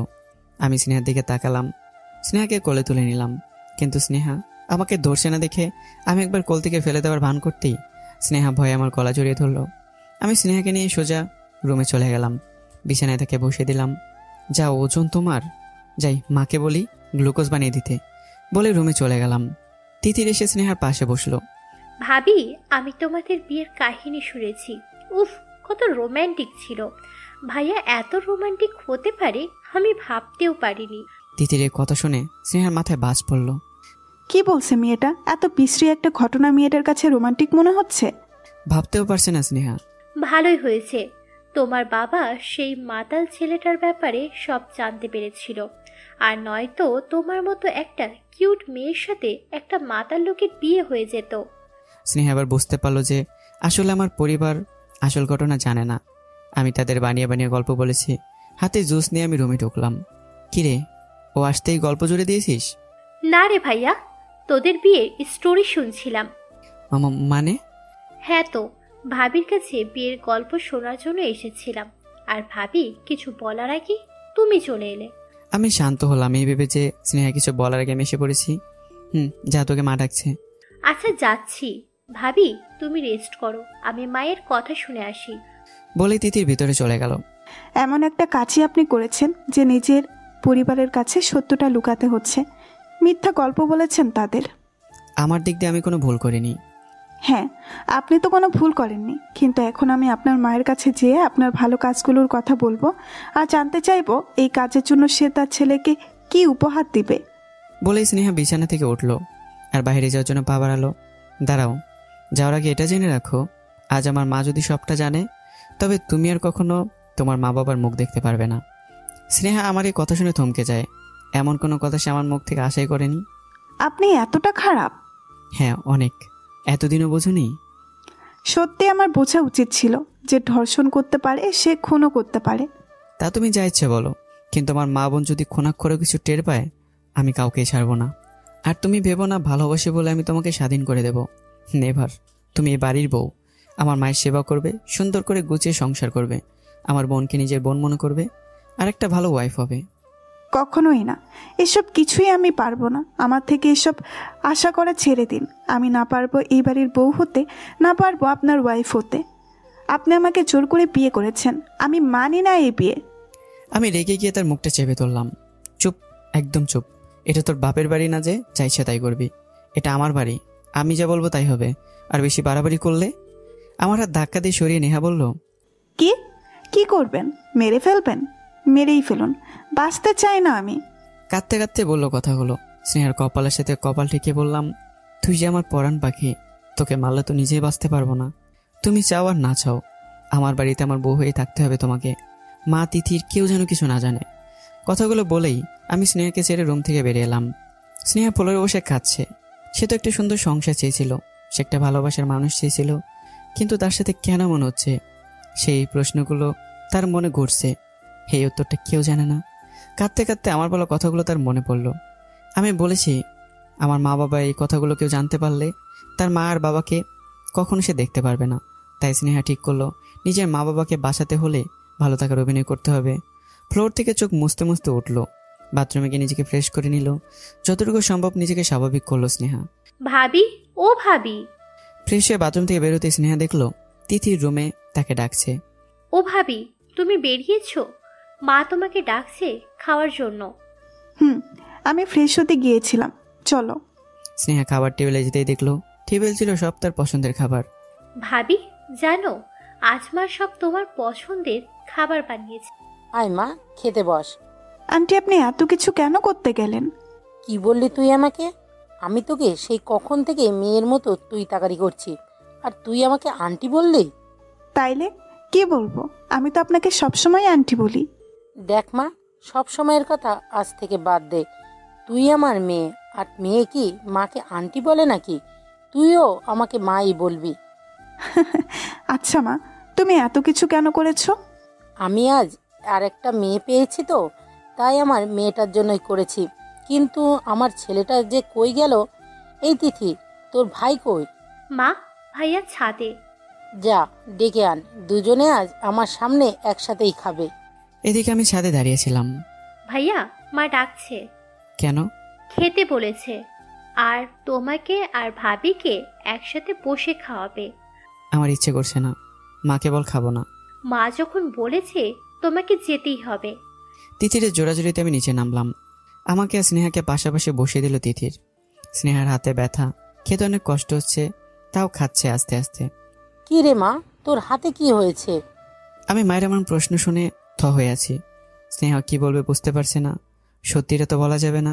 কেউ কিছু বলার আগে তিথি বলে উঠল, আরে মা, ভাবিকে তার বাবা অন্য ছেলের সাথে বিয়ে দিতে চেয়েছিল, তাই মনে হয় ভাবি ভাইয়ার জন্য হাত কেটেছে। স্নেহা আর আমি একে অপরের দিকে তাকাচ্ছি। স্নেহার ইচ্ছে করছে চিৎকার করে বলতে, সে লোকটার জন্য হাত কাটেনি, লোকটার অত্যাচারের জন্য কেটেছে। কিন্তু স্নেহা তা বলতে পারল না, কারণ তার জীবনের সাথে তার বাবা মায়ের জীবনও জড়িয়ে আছে। যে লোকটা দর্শনের মতো খারাপ কাজ করতে পারে, তার কাউকে খুন করতে হাত কাঁপবে না। সে এসব ভেবেই কিছু আর বলল না, চুপচাপ খেয়ে নিল। তিথি, স্নেহাকে সন্ধ্যায় একটা শাড়ি পরিয়ে দিবি তোর রুমে নিয়ে, কাল যেগুলো কিনেছিলাম তার মধ্যে থেকে। যা মা, তিতিরের সাথে ও রুমে যা। স্নেহা কিছুই বুঝতে পারছে না। সে অলরেডি শাড়ি পরে আছে, তবে কেন আবার নতুন আরেকটা শাড়ি পরবে? আসলে মা, আমি তো এই শাড়িটা আজই পরেছি, তবে আবার নতুন শাড়ি কেন পরবো? আমি বলেছিলাম তাই মা। আমার বৌমা আজ আমার বাড়িতে প্রথম এসেছে, তাই সবকিছু নতুন হওয়া চাই। স্নেহা আর কিছু বললো না, শুধু মাথা নাড়ালো। খাওয়া শেষে স্নেহা রুমে গেল। ক্লান্ত লাগছে শরীরটা, একদিন ঠিক মতো খাওয়া দাওয়া হয়নি। তারপর রাতবেলা কান্নাকাটি, এক ধরনের মানসিক চাপে যেন পেয়ে বসেছে স্নেহাকে। বিছানায় গাইলে দিতে ঘুমের রাজ্যে তলিয়ে গেল সে। প্রায় 3 ঘন্টা ঘুমালো। সন্ধ্যা 7টা, তিথিরের ডাকে তার ঘুম ভাঙল। ভাবি, ভাবি। চোখ মিলে তাকাতেই দেখলো তিথির ডাকছে তাকে। স্নেহা উঠে বসলো। কি হয়েছে? তোমার বাবা এসেছে ভাবি। সত্যি? কিন্তু স্নেহার এই খুশি বেশিক্ষণ থাকলো না, কারণ তার ভয় করছে যদি তার বাবা আমার মাকে সব বলে দেয়, তাহলে আমি তাদের কোনো পরিবারের ক্ষতি করে দিতে পারি। তাই স্নেহা দেরি না করে বিছানা থেকে নেমে সোজা ড্রয়িং রুমে চলে গেল। পাপা! মেয়েকে দেখে আশরাফ খান উঠে দাঁড়ালো। স্নেহা দৌড়ে গিয়ে তার বাবাকে জড়িয়ে ধরলো। পাপা, আমি তোমাকে অনেক মিস করছিলাম পাপা। স্নেহা কাঁদতে কাঁদতে তার বাবাকে জড়িয়ে ধরে বলছে তার বাবাকে, হ্যাঁ মামনি, আমিও তোমাকে অনেক মিস করেছি। ভাই ভালো করেছেন, মেয়ের উপর আর কোনো রাগ রাখেননি, চলে এসেছেন। আসলে মেয়েরা বাবা মায়ের খুব আদরের হয়। হ্যাঁ আপা, আমার মেয়েটাকে দেখবেন, আপনার ভরসায় রেখে যাচ্ছি ওকে। রেখে যাচ্ছ মানে? কোথায় যাচ্ছ পাপা? মা, আমরা দেশের বাড়ি ফিরে যাচ্ছি, রাজশাহীতে। এখন থেকে ওখানেই থাকবো। ব্যবসায় অনেক বড় লস হয়েছে, এরপর ঢাকা থেকে আর কি করব, তার চেয়ে ভালো বাকি জীবন জন্মস্থলেই কাটিয়ে দেব। কিন্তু পাপা। কোনো কিন্তু না মা, তুমি এখানে অনেক ভালো থাকবে। স্নেহার বাবার মুখের ভাষা নেই, চোখের ভাষা বোঝার চেষ্টা করছে, মনে হচ্ছে খুব গভীর, কিন্তু লোক করছে তার বাবা তার থেকে। পাপা, ভাইয়ার কি হবে? ও আসুক দেশে, আগে থেকেই ওকে কিছু জানাবো না, তাহলে চিন্তা করবে। আচ্ছা মা, আমি আসি, রওনা দিতে হবে। মেয়ের থেকে বিদায় নিয়ে চলে গেল তার বাবা। স্নেহা তখনও দাঁড়িয়ে দাঁড়িয়ে খাচ্ছে। আমার মা অনেক কিছু বলে স্নেহাকে সান্ত্বনা দিল, তারপর তিথির রুমে বসিয়ে দিয়ে আসলো। ভাবি, নাও এটা। মাথা তুলে তাকিয়ে স্নেহা দেখলো তিথির একটা ব্যাগ তার দিকে এগিয়ে ধরে রেখেছে। কি এটা? শাড়ি। মা তোমাকে এটা পরতে বলেছে আর খুব সুন্দর করে সাজতে বলেছে। কেন? আগে যা বলেছে তাই করো, পরে সব জানতে পারবা। বলে হাসতে হাসতে চলে গেল তিথির। আমার মায়ের আদেশ না মানলে যদি আমি উল্টাপাল্টা কিছু করি, তাই সে রেডি হতে লাগলো। ফোনে কথা বলতে বলতে বাসায় ঢুকছি আমি। আমার সামনে 2 হাত ছাড়িয়ে থামতে বলল তিথির। বিরক্ত মুখ নিয়ে ফোনটা কানে থেকে সরিয়ে জিজ্ঞাসা করলাম, কি হয়েছে, কি বলবি? দেখছিলি না ফোনে কথা বলছিলাম। শোনো ভাইয়া, আমাকে রাগ দেখাবে না, এই নাও ধরো। আমার দিকে একটা প্যাকেট এগিয়ে দিল। একবার প্যাকেটের দিকে তাকালাম, তাকিয়ে কি এটা? খুলে দেখো, মা এটা পরে রেডি হতে বলেছে। মানে কেন? আমি কি জানি, আগে রেডি হও, তারপরে জানতে পারবে। মা বলেছে মায়ের কথা তো রাখতে হবে, তাই আমি প্যাকেটটা নিয়ে আমার রুমে গেলাম। প্যাকেট খুলেই দেখলাম ভেতরে একটা নীল কালারের পাঞ্জাবি। আমি পাঞ্জাবিটা পরে রেডি হয়ে নিলাম, তারপর বসে আবার ল্যাপটপে কাজ করতে বসলাম। ওয়াও ভাবি, তোমাকে কি সুন্দর লাগছে। তিথির কথা পেছনে তাকাতে দেখলাম তিথি দাঁড়িয়ে বলছে, ভাবি আজ ভাইয়া যাস, তোমাকে দেখে পাগল হয়ে যাবে। স্নেহার বিয়েটা যদি সাধারণভাবে হতো তবে ননদের এই কথাই হয়তো সে লজ্জা পেত, কিন্তু তার বিয়েটা অন্য সব 5টা সাধারণ বিয়ের মতো না। তাই হয়তো ননদের কথা বা তার লজ্জা পাওয়ার বদলে তার উপরে করুণা হচ্ছে, কারণ তাকে সব বাধ্য হয়ে করতে হচ্ছে। কই তোদের হলো? বলতে বলতে রুমে ঢুকছেন আমার মা। স্নেহাকে দেখে সে বলে উঠল, বা আমার মেয়েকে কি সুন্দর লাগছে। হ্যাঁ মা, ঠিক বলেছ, তোমার ছেলে তো আজ পাগল হয়ে যাবে। তুই চুপ করবি? খালি পাকা পাকা কথা, তাই না? ভাবিকে এভাবে লজ্জা দিতে হয়? যা বাইরে যা। আমাকে কেউ ভালোবাসে? বা দুষ্টুমি করে বলল তিথির। বলে মুখ বেঁচকি কেটে চলে গেল তিথির। পাগল মেয়ে একটা। তিথিরকে উদ্দেশ্য করে মা বলল কথাটা। আয় তোমা, খেয়ে নে। মা এত তাড়াতাড়ি? আর আমি নিজের হাতে খেতে পারবো? হ্যাঁ জানি, কাটা হাত নিয়ে দুপুরে খেতে কষ্ট হচ্ছিল, আমি বুঝেছি। এখন কথা না বলে আয় তো খাইয়ে দেই। স্নেহার পাশে বসে মা স্নেহাকে খাইয়ে দিতে লাগলো। স্নেহা তার দিকে এক পলক তাকিয়ে আছে আর চিন্তা করছে, আমার মা বা আমার বোন তো একটু বদলায়নি, তবে আমি কেন এতটা বদলে গেলাম সে বুঝতে পারছে না। খাওয়া শেষ হতেই, চল তো মা আমার সাথে বলে স্নেহাকে আমার মা তার রুমে নিয়ে গেল। আলমারি থেকে একজোড়া চুরির সেট বের করে স্নেহাকে পরিয়ে দিল। নে মা, এটা তোর, আমি আমার রুদ্রের বইয়ের জন্য বানিয়ে রেখেছিলাম, আজ তোকে দিয়ে দিলাম। চুরির সেটটা যেন অনেক সুন্দর, হালকা কাছেও যেন এটা অপূর্ব একটা সুন্দরতা। কি করছিস বাবা? এই তো মা, কাজ করছি। এখন আর কাজ করতে হবে না। কি রে, ভেতরে আয়। মা ডাকতেই একটা ট্রে হাতে নিয়ে রুমে এলো স্নেহা।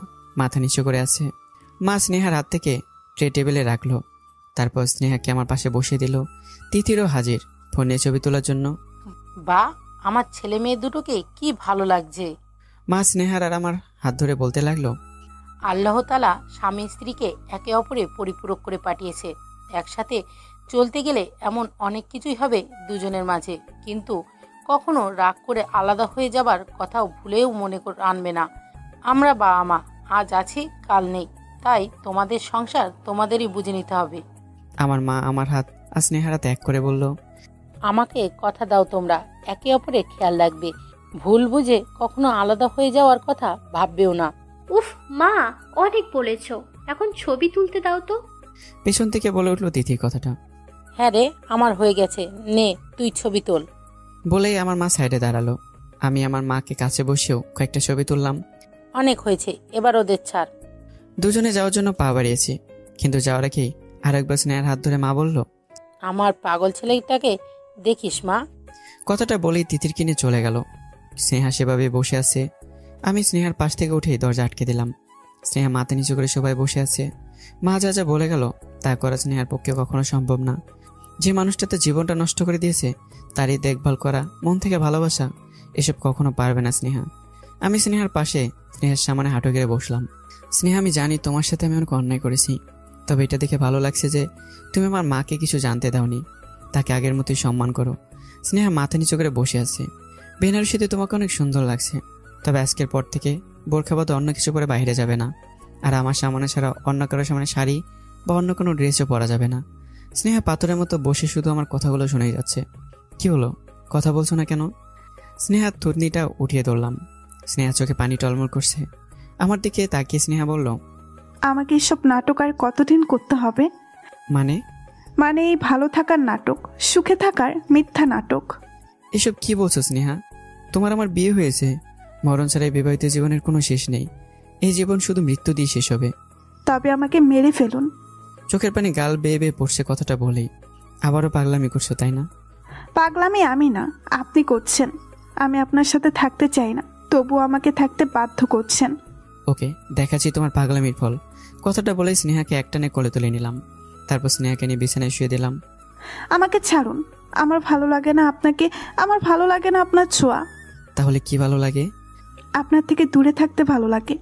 আমি স্নেহার পেটে স্লাইড করতে করতে বললাম, এই জীবনে আমার থেকে আর কেউ তোমাকে আলাদা করতে পারবে না। তুমি আমাকে ভিলেন ভাবো আর হিরো, তোমাকে আমার সাথেই থাকতে হবে। পাখির কিচিরমিচির শব্দে ঘুম ভাঙল স্নেহার। ঘুম থেকে উঠে মনে পড়ল কাল রাতে আমি জোর করে তার বুকে শুয়েছিলাম। নিজের দিকে তাকাতে রাগ উঠে গেল তার। শাড়িটা এলোমেলো হয়ে আছে। আসলে তারও কি দোষ, শাড়ি পরে ঘুমানোর অভ্যাস নেই তার। ট্রাউজার আর গেঞ্জি ছাড়া কিছুই পরে ঘুমাতে পারে না স্নেহা। দম বন্ধ লাগে। ঘুম থেকে উঠেই কিছুক্ষণ খাটে বসে রইল স্নেহা। তারপর আস্তে আস্তে বাথরুমের দিকে পা বাড়ালো। ভাবি, ভাবি। আমি বাথরুমে। তিথির একটু বসো, আসছি। তিথির বিছানায় বসে আছে। স্নেহা রুম থেকে বের হতেই, ভাবি, মা তোমাকে নিচে যেতে বলেছে। আচ্ছা চলো। স্নেহা তিতিরের সাথে নিচে চলে গেল। উঠেছিস মা? মা স্নেহাকে উদ্দেশ্য করে বলল, হ্যাঁ মা, একটু দেরি হয়ে গেল। না মা, কিচ্ছু দেরি হয়নি, মাত্র 8টা বাজে। আসলে রুদ্র ঘুম থেকে উঠে জিম করতো, তাই ওর জিনিসপত্র এগিয়ে দেওয়ার জন্য আমি উঠে পড়ি। আর তিতির সকালে পড়তে বসে, সকালে নাকি ওর মাথায় পড়া ভালো ঢোকে। মা, আমাকে কি করতে হবে? দাও, করে দিচ্ছি। তোকে এখানে কিছুই করতে হবে না। রুদ্রের জিম শেষ হলেই ঠান্ডা জুস খাবে, তুই এটা নিয়ে যা। ও আচ্ছা, দাও। স্নেহা ভেবেছিল সকাল সকাল আমার মুখ দেখতে হবে না, কিন্তু এখন নিজেকেই আমার সামনে যেতে হবে ভাবতে ভাবতেই জুসের ট্রেটা হাতে নিল। বাগানের দিকে একটা খালি জায়গায় জিম করি, হালকা হালকা বাতাস ভালোই লাগে আমার। স্নেহা গ্লাস হাতে এদিকে ওদিকে তাকাচ্ছে আর যাচ্ছে। আহ! মাটিতে পা ধরে বসেই ব্যথায় কুকিয়ে উঠল সে। আরে তুমি এখানে? আর দেখে চলতে পারো না? চোখে কপালে থাকে নাকি? আমি কি করেছি মাই? আপনাকে জুস গেলাতে পাঠিয়েছে, আর আমার চোখ কপালে না, আপনাকে খুঁজছিল। কিন্তু আপনার চোখ কোথায় ছিল শুনি? ধাক্কা দিয়ে ফেলে আমার কোমরটা ভেঙে দিলেন তো। মরে গেলাম। নিজের পা ধরে ব্যথায় কোকাতে কোকাতে বলল স্নেহা, তুমি কোনো কাজেরই না। হাত বাড়িয়ে নিলাম। নাও ওঠো এখন। স্নেহা একবার ভাবলো আমার হাত ধরে উঠবে না, কিন্তু না উঠে কোনো উপায় নেই, কারণ আমি চলে গেলে এই পানি একা সে যেতেও পারবে না। তাই আমার হাত ধরে উঠতে চেষ্টা করলো, কিন্তু আধা ওঠার পরে আবার যেতে নিলেই আমি তাকে ধরে ফেললাম। তারপর কোলে তুলে নিলাম। স্নেহাকে কোলে নিয়ে বাড়ির ভিতরে ঢুকতেই, কি রে ভাইয়া, ভাবি তোর কোলে কেন? কাল তো নতুন বউ ছিল তাই কোলে তুলেছিলি, কিন্তু আজ কেন? তুই চুপ করবি? শুধু পাও কথা। তোর গুণতর ভাবি পায়ে ব্যথা পেয়েছে। এ মা, কিভাবে? আমি কিছু বলার আগে স্নেহা বলে উঠল, কিভাবে আবার? এই কন্ট্রাক্টর ধাক্কা দিয়েছে। স্নেহার মুখ ফুসকে কথাটা বের হয়ে যেতে স্নেহা টোটে কামড় দিল, কারণ সেটা কি বলে ফেললো। এখন এই গন্ডারটা তো আমার জানের রফা দফা করবে। স্নেহা, এটা কি করলে? আজ তো তো গায়া। আমি চোখ বড় বড় করে তার দিকে তাকিয়ে আছি। স্নেহা আমার দিকে তাকিয়ে অসহায়ভাবে বলল, মুখ ফসকে বের হয়ে গেছে, আর হবে না। স্নেহার উপর থেকে চোখ সরাতেই আমি আবার রুমের দিকে হাঁটা ধরলাম। স্নেহাকে খাটে শুয়ে দিলাম। ফ্রিজ থেকে বরফ এনে স্নেহার পায়ে লাগিয়ে দিচ্ছি। ওফ, আস্তে ধরবেন, লাগছে। একটু কষ্ট করো, ঠিক হয়ে যাবে। এর মাঝে এই রুমে এলেন মা। কি রে মা, তুই নাকি পায়ে ব্যথা পেয়েছিস? স্নেহা কিছু বলতে যেও থেমে গেল, কারণ সে কিছু বললেই তার উল্টাপাল্টা কথাই বলে। তারপরও আমাকে শুনিয়ে বলল, আসলে মা, তোমার ছেলেকে ঢাকরা দিতে গিয়ে আমি নিজেই পড়ে গিয়েছি। তোমার ছেলের কোনো দোষ নেই, সে তো আমাকে কোলে করে এনেছে রুমে। আবার দেখো কি ভালোবেসে বরফ লাগিয়ে দিচ্ছে। লাখে এমন একটা ছেলে পাওয়া যায়। বাহ ভাবি, তুমি তো পুরো স্বামী সোহাগী হয়ে গেছো। তুই কিভাবে বুঝবি রে আমি আমার জীবন সোহাগী হয়েছি?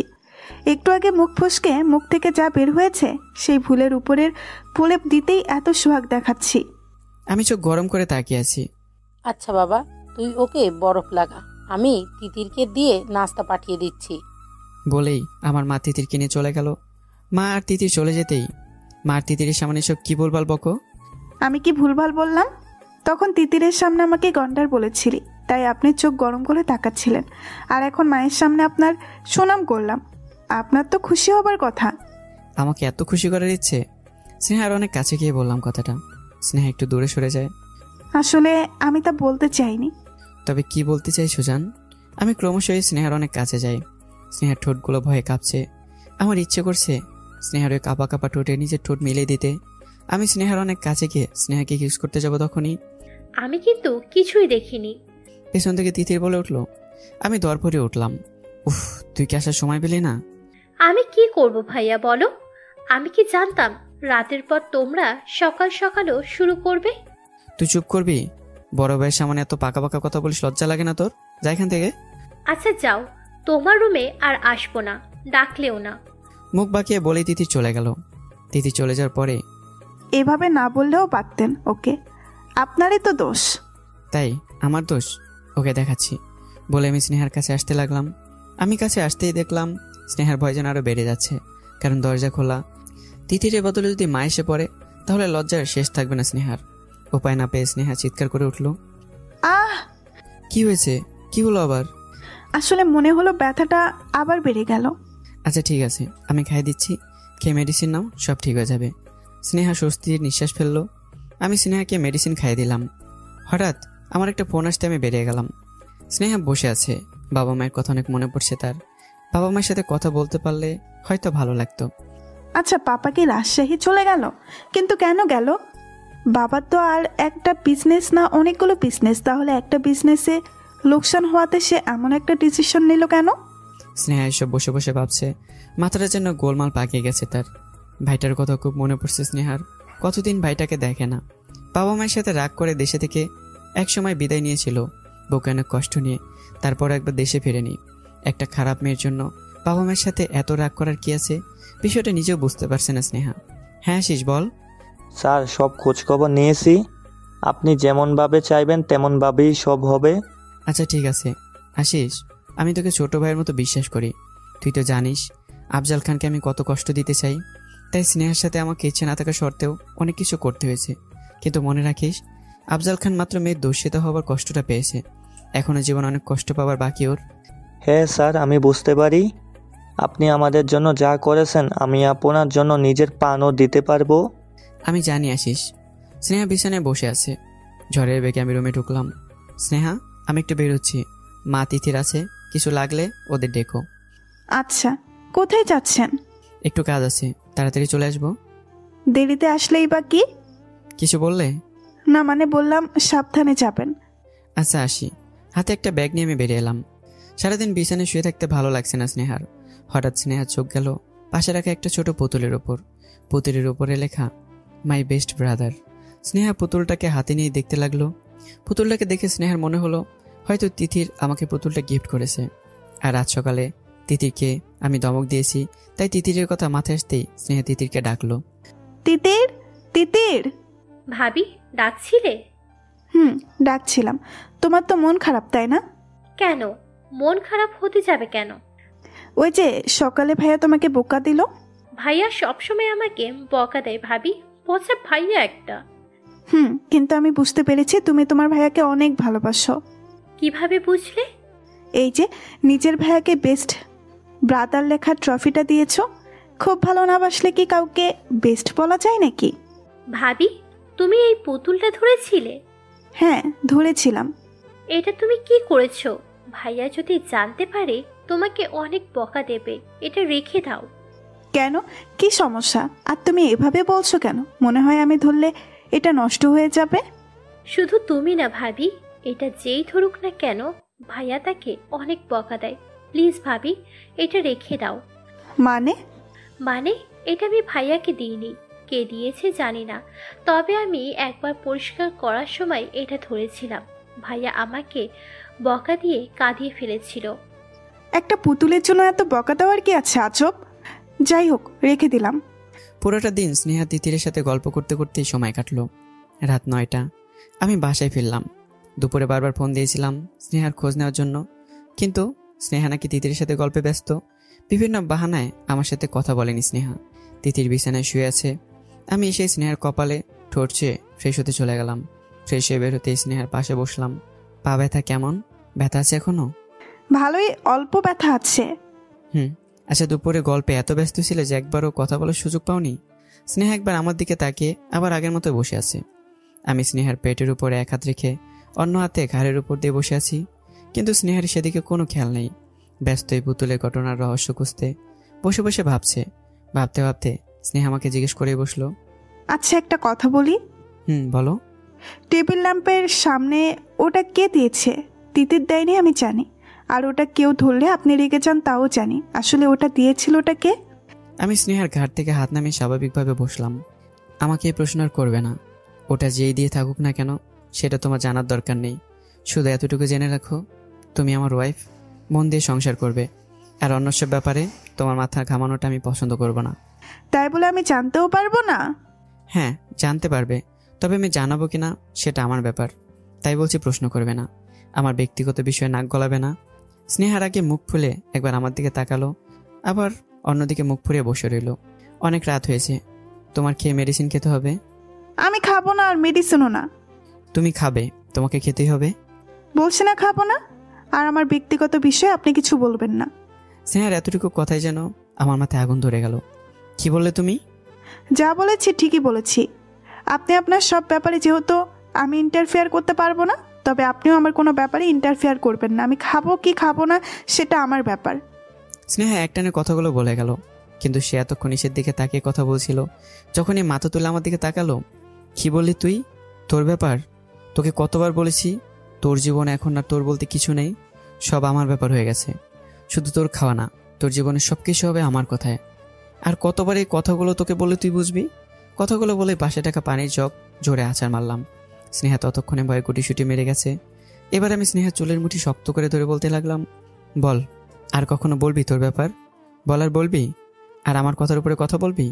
স্নেহা এবার জোরে জোরে কাঁদতে থাকে। কান্নার গতিটা আরো বেশি বেড়ে গেল। ঠিকমতো কথা বলতে পারছে না। বলিস না কেন, বল। স্নেহা কাঁদতে কাঁদতে উত্তর দিল, না আর বলবো না। চেঁচামেচি আর ভাঙচুরের শব্দ পেয়ে মাও রুমে চলে এলো। এসে দেখলো আমি স্নেহা চুলের মুঠি ধরে আছি, আর স্নেহা কাঁদছে। এই রুদ্র, কি করছিস? ছাড়। আমাকে ছাড়ো মা, ওর সাহস অনেক বেড়ে গেছে। আমি বলছি তুই ওকে ছাড়। অনেক জোরাজোরির পর মা আমাকে ছাড়াতে সক্ষম হলো। আমাকে ছাড়ানোর পরেই স্নেহা মাকে জড়িয়ে ধরে আরো জোরে কাঁদতে লাগলো। আর আমি রাগে গজগজ করতে করতে বেরিয়ে এলাম। আমার রাগ অনেক বেশি, রাগ উঠলে কখনো নিজেকে কন্ট্রোল করতে পারি না। স্নেহা অনেকক্ষণ আমাকে জড়িয়ে ধরে কেঁদেছে। তারপর অনেক বুঝে মা স্নেহাকে খাইয়ে দিয়ে মেডিসিন খাইয়ে দিয়েছে। স্নেহার বাবা মা কখনো তার সাথে কোনো ধমক দিয়ে কথা অবধি বলেনি। আর এখন আমার এমন আচরণে স্নেহা অনেক বেশি ভয় পেয়ে যায়। অনেকক্ষণ ছাদে দাঁড়িয়ে থেকে নিজেকে শান্ত করে নিলাম। আমি একটু আগে স্নেহার সাথে হয়তো একটু বেশি করে ফেলেছি, স্নেহাকে আঘাত করেছি। কিছুক্ষণের ভেতরে আমার খারাপ লাগতে শুরু করলো স্নেহার জন্য। তাই নিজেকে শান্ত করে রুমের দিকে পা বাড়ালাম। বিছানায় শুয়ে আছে স্নেহা, শাড়িটা এলোমেলো, কেঁদেছে, তাই চোখের কোণে এখনো বিন্দু বিন্দু জল জমে আছে। স্নেহার পাশে বসে বুকটা কেমন যেন করতে লাগলো। এত নিষ্পাপ আর মাইবে একটা মেয়েকে বারবার এতটা কষ্ট দিই, কিন্তু না, আজ স্নেহাকে ঘুমন্ত অবস্থায় নিষ্পাপ লাগছে। কারণ আমি স্নেহাকে যতটা নিষ্পাপ ভাবতাম সে তো ততটা নিষ্পাপ না। তার এই নিষ্পাপ চেহারা আড়ালে লুকিয়ে আছে এক অন্য স্নেহা। স্নেহার দিকে তাকিয়ে আমি পুরনো কিছু সময়ের কথা চিন্তা করতে লাগলাম। অধরা আপু তখন 2 মাসে প্রেগনেন্ট, কাউকে কিছু বলতে পারছিল না, আর কিছু সইতেও পারছিল না। অধরা আপুর বাবা অ্যাক্সিডেন্টে মারা যাওয়ার পর অধরা আপুর মা প্রায় বেশিরভাগ সময় অসুস্থ থাকতো। তারপর অধরা জীবন আসলো স্নেহার ভাই শ্রাবণ। বড় লোককে অধরা আপু কখনোই পছন্দ করতো না, তাই শ্রাবণ ভাইয়া হাজারভাবে অধরাকে আর ভালোবাসার প্রকাশ করার পরেও অধরা রাজি হয়নি, কারণ অধরাদের এই অবস্থা আর তার বাবার অকালে চলে যাওয়া সব কিছুর সাথে জড়িয়ে আছে কোন এক বড় লোক। কিন্তু স্নেহার ভাই শ্রাবণের ভালোবাসার কাছে একদিন হার মানে অধরা, আর নিজের সবটুকু দিয়ে ভালোবাসে শ্রাবণকে। অধরাদের পাশের পাশেই আমরা ভাড়া থাকতাম। অধরার ছোট ভাইয়ের বয়সী ছিলাম আমি, তাই আমাকে অধরা নিজের ছোট ভাইয়ের মতোই ভালোবাসত। ছোট থেকে আমি অধরাকে আমার বড় বোনের মতোই সম্মান করতাম আর ভালোবাসতাম। কিন্তু অধরার সাথে এক নির্মম ঘটনা আর কিছু কাছের মানুষের বিশ্বাসঘাতকতার কারণে একটা পবিত্র প্রাণকে নিজের মাঝে নিয়ে প্রাণ দিতে হয়েছে অধরাকে। আর একই ঘটনার প্রতিবাদ করতে গিয়ে প্রাণ দিয়েছে আমার বাবা, আর আজ সন্ত্রাসী হয়েছে আমি। তবে আজ আমি প্রতিশোধের নেশায় মেতে উঠেছি, কারণ এই নোংরা খেলায় যে জড়িয়ে ছিল তাকে একটা সময় অনেক ভালোবেসে ফেলেছিলাম আমি, যাকে বুকে নিয়ে বাকি জীবন চলার স্বপ্ন দেখেছিলাম। আমি এটা মানতে পারিনি যে আমার ভালোবাসা, যাকে একটা সময় আমি নিষ্পাপ মনে করতাম, সে অন্য কোনো নিষ্পাপ প্রাণের জীবন নেওয়ার কারণ হতে পারে। স্নেহার দিকে তাকিয়ে পেছনের অনেক কথাগুলো ভাবছিলাম, কারণ আমি জানি যে স্নেহাকে আমি ভালোবাসতাম আর আমার সামনে থাকে স্নেহা সেনা। তবে আমার কি করার আছে? আমি তো ভালোবেসেছিলাম, আমি তো কোনো ছলনা করিনি। স্নেহার দিকে তাকিয়ে থাকতে থাকতে স্নেহার পাশে ঘুমিয়ে পড়লাম। পরদিন সকালেই স্নেহার ঘুম ভাঙতে দেখলো সে আমার পাশে শুয়ে আছে। সে মনে মনে ভাবলো, ঘুমন্ত অবস্থায় যে মানুষটাকে নিষ্পাপ দেখতে লাগলেও বাস্তবে সে জানোয়ারে পরিণত হয়েছে। স্নেহা আমার পাশে শুয়ে থাকতে ইচ্ছে করছে না, তাই সে উঠবার চেষ্টা করছে। পায়ে হালকা চাপ লাগতেই আহ! স্নেহার কাতরতার শব্দ যতই আসতে হোক না কেন আমি তা শুনতে পেয়ে যাই। এবারও তার ব্যতিক্রম হলো না। কি হয়েছে? ঠিক আছো তুমি? লাগেনি তো? স্নেহা একবার আমার দিকে তাকালো, আস্তে করে বলল, আমি ঠিক আছি, কিছু হয়নি। বলে স্নেহা বিছানা থেকে ওঠার চেষ্টা করলো। আমি স্নেহার হাত ধরে ফেললাম। খুব রেগে গেছো তাই না? আসলে কার আমার মাথা ঠিক ছিল না। স্নেহা একবার আমার দিকে তাকিয়ে আবার চোখ ফিরিয়ে নিল। আপনার মাথা কখনো ঠিক থাকে না, না আমাকে রেফ করার সময়, না আমাকে অপমান করার সময়। দুনিয়াতে আপনার একাই রাগ আছে, আর আমি তো আপনার বাড়ির বউ। এই বাড়িটা আপনার, আপনি যা বলবেন তা তো আমাকে করতে হবে। তাই এখন থেকে সব কিছু আপনার কথাই করব, আশা করি তাহলে আপনার মাথা ঠান্ডা থাকবে। প্লিজ স্নেহা, এভাবে কথা বলো না। তুমি আমার বউ, আমার সব বিষয়ে তোমার অধিকার আছে। তবে যেগুলো আমি বলতে চাই না তা জানতে চাইবে না কখনো। আমার আর কিছুই জানার নেই, আমাকে কিছু বোঝাতে লাগবে না। বলেছি তো আপনার সব কথা শুনবো। ফ্রেশ হবো, বাথরুমে যাব। আমি মাথা নিচু করে বললাম, যাও। আমি বুঝতে পেরেছি স্নেহা কাল কষ্ট ভয় দুটোই পেয়েছে। স্নেহার পা ব্যথা এই কথাটা আমার মাথায় আসতেই চট করে স্নেহাকে কোলে তুলে নিলাম। তারপর বাথরুমের দরজার সামনে গিয়ে স্নেহাকে নামিয়ে দিলাম। স্নেহার সময়গুলো এভাবেই কাটছে। দিন দিন আমার পাগলামিগুলো যেন বেড়েই যাচ্ছে। বাবা মাকে ছাড়া মন না টিকলেও তাকে এখানেই থাকতে হবে। তবে এ কদিনে আমার সাথে রিলেশনটা ভালো না হলেও আমার বোন আর মায়ের সাথে অনেকটা ফ্রি হয়ে গেছে স্নেহা। খুব জানতে ইচ্ছে করে স্নেহার বাবা মা চলে যাওয়ার ব্যাপারটা। এই কদিনে বাবা মা যতবার ফোন দিয়েছে তাদের গলায় এক আলাদা ভয় খুঁজে পেয়েছে স্নেহা। স্নেহার মনে হচ্ছে বাবা মা হয়তো কিছু বলতে চাইছে, কিন্তু কোনো এক অজানা কারণে কথাগুলো স্নেহাকে বলতে পারছে না। তিতির কলেজে গিয়েছে। সারাদিন বাসায় একা একা খুব খারাপ লাগে স্নেহার। তাই শাশুড়ি থেকে পারমিশন এলো আজ তিতিরকে কলেজ থেকে আনতে যাবে স্নেহা। তাই গাড়ি নিয়ে বেরিয়ে পড়লো স্নেহা। আজ বিয়ের 2 মাস পর একা কোথাও যাচ্ছে। হয়তো আমি বাড়ি ফেরার পর জানতে পারলে রাগও করতে পারি। তবে কেন যেন আজ স্নেহার খুব ইচ্ছে করছে মুক্ত পাখির মতো ডানা মেলতে। অনেকক্ষণ ধরে বাইরে বসে আছে স্নেহা। অনেক স্টুডেন্ট বের হচ্ছে। স্নেহা এদিক ওদিক তাকিয়ে তিতিরকে খুঁজেই চলছে। হঠাৎ তিতিরকে দেখে চেয়েছে তিতিরকে ডাক দিল। আর তিথির গেটের বাইরে স্নেহাকে দেখে অবাক আর সারপ্রাইজও। তিথি দৌড়ে এলো স্নেহার কাছে। ভাবি তুমি? হ্যাঁ, আমি তোমাকে সারপ্রাইজ দিতে এলাম। ওয়াও ভাবি, অনেক ভালো হয়েছে। আজ ঘোরাঘুরি করে বাসায় যাব।